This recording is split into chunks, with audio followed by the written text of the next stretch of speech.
querem tomar o dinheiro do povo, confisco na época do Collor, e o que está acontecendo agora, eu convidei o professor Mário Lúcio Quintão Soares, doutor em Direito Constitucional. Seja bem-vindo, Mário. Bom dia, Mário.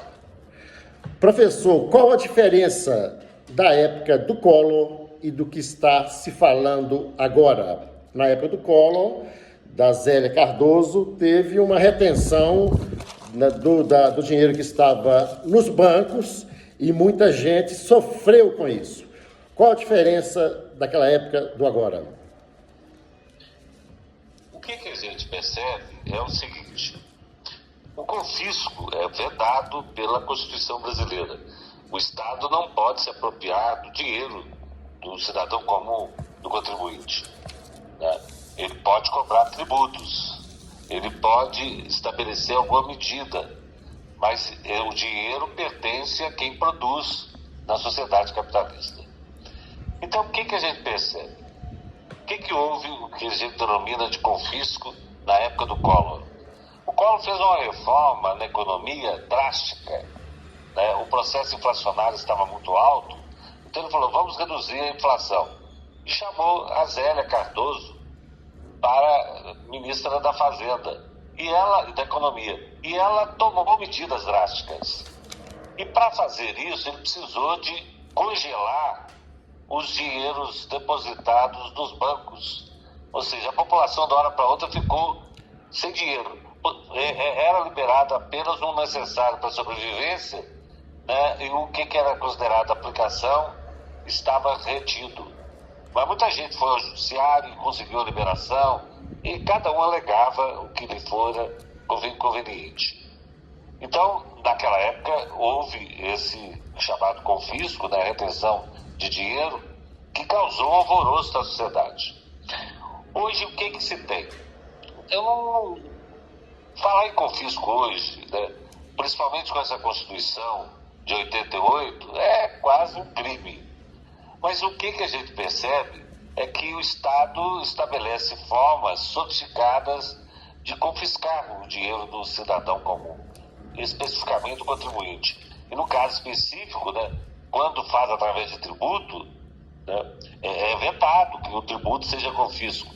Mas de uma forma direta e indireta acaba sendo confisco, porque não é um tributo instituído de acordo com a capacidade produtiva de cada pessoa. Então, o que acontece? Temos hoje, e foi aprovada pelo Congresso Nacional, a reforma tributária.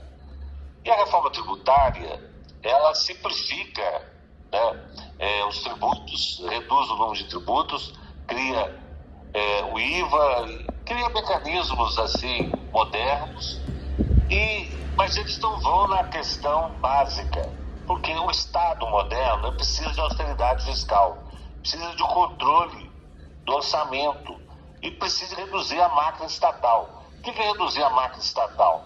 No âmbito da União, dos estados e dos municípios, tem que reduzir o quadro de funcionários. O Estado tem de ser mais enxuto, porque a máquina estatal é muito cara. Mas o que mantém a máquina estatal? A tributação. Foi feita a reforma tributária, como eu já disse, e a reforma tributária, ela agora está sendo regulamentada através de leis complementares do Congresso Nacional. O que eles estão fazendo? Se a reforma avançou e foi muito elogiada, as leis complementares estão procurando corrigir distorções, principalmente perdas de arrecadação tributária por parte de municípios e de estados. Aí mora o perigo, né? O cidadão comum, contribuinte, vai correr risco de pagar tributos bem onerosos e sem justificativa a partir de ano que vem, caso sejam aprovadas essas leis complementares. O senhor quer dizer, pedindo uma parte aqui, o senhor quer dizer questão de transferências de imóveis, o imposto de soberança, que aqui gira em torno de 4%, e alguns países são 4%, chega a 40%. o tributo que se paga disso é 4%, 5%. E eles querem aumentar para 15%, 20%. E dando assim às câmaras municipais, aos legislativos municipais, competências para estabelecer as alíquotas. Isso gera medo. Aí sim, quando você tem ameaça de perda, né, da capacidade contributiva, né, do cidadão comum, quando você tem tributos que oneram demais, né, os setores produtivos, aí se fala em confisco. É um termo mais político do que técnico, porque o confisco em si é proibido. Então você começa provocando, chamando de confisco, aquele dinheiro que é arrecadado de uma forma arbitrária e de uma forma desproporcional à capacidade contributiva do cidadão comum. O que o cidadão, o empresário, o trabalhador tem que se preocupar? Ele vai acordar amanhã e não vai ter a economia, né, na poupança, vai ser confiscada, como ocorreu no passado, ou não? Não, essa parte não vai repetir. O que eles querem agora é mais sofisticado. É estabelecer um tributo... É o confisco, é tipo um confisco legalizado. E vão arrecadar do cidadão comum acima da sua capacidade. Aí muita gente fala, mas nos Estados Unidos o tributo é muito alto, lá na Europa o tributo é muito alto, mas é contraprestação. E o Estado, principalmente na Europa, que é o Estado welfare state, ou seja, Estado social, que presta serviços eficientes de qualidade. Aqui não tem. Aqui você não tem contrapartida. Sim. E como é que fica isso? Entendo. Né? Então, o que a gente percebe, e assim, eu como advogado, no meu escritório eu já estou até me preparando para isso, nós vamos assessorar vários municípios na elaboração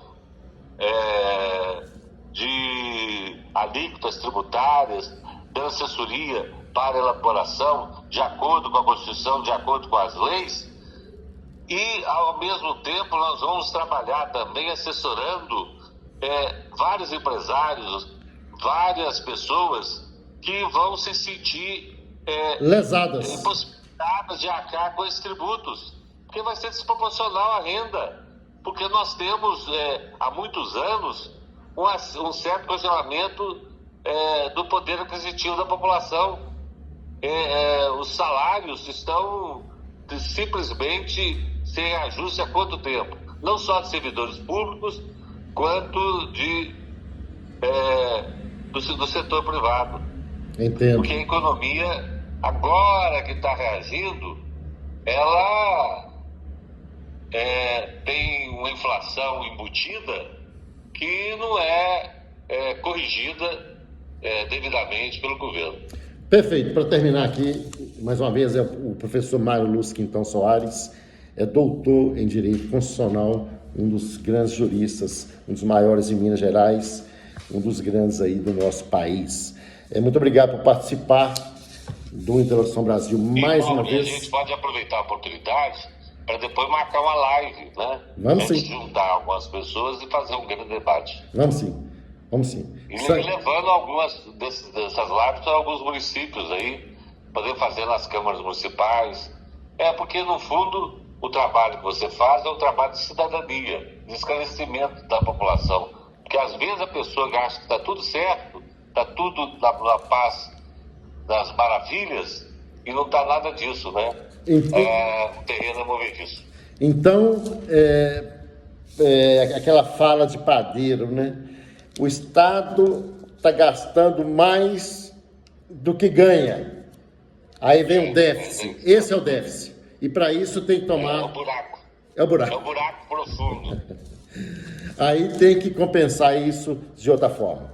Correto? E não pode se arrecadar de uma maneira muito onerosa para qualquer cidadão.